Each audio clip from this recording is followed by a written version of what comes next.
BRS ఉనికిని కాపాడుకునే పనిలో ఉందంటూ విమర్శనాస్త్రాలు సంధించారు టీపీసీసీ చీఫ్ మహేష్ గౌడ్. వాటాల పంపకాల వివాదాల వల్లే కవిత పార్టీ పెట్టిందన్న ఆయన కూతురు పెట్టిన కుంపటితో కేసీఆర్ బయటకు వస్తున్నారని సెటైర్లు వేశారు. రైతు సభలని ఇంకేదో సభలని తన ఉనికిని చాటుకునే ప్రయత్నం చేస్తూ ఉంది. ఈ సభల వల్ల కాంగ్రెస్ పార్టీకి ఒరిగేది ఏమీ లేదు.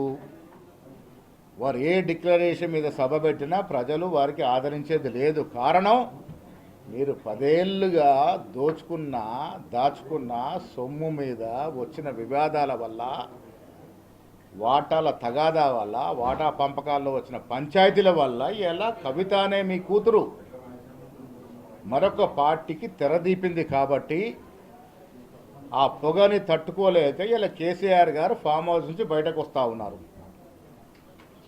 మా ముఖ్యమంత్రి రేవంత్ రెడ్డి గారు గతంలో కేసీఆర్ విజ్ఞప్తి చేశారు, మీరు ప్రతిపక్ష నాయకుడు, మీరు అసెంబ్లీకి రండి, సమావేశంలో పాల్గొనండి, ప్రజాక్షేత్రం రండి అని పిలిపిస్తే రాలే. కానీ ఇలా కూతురు పెట్టిన కుంపటికి డాక్టర్ స్ట్రోక్తోని బయటకు వస్తూ ఉన్నాడు.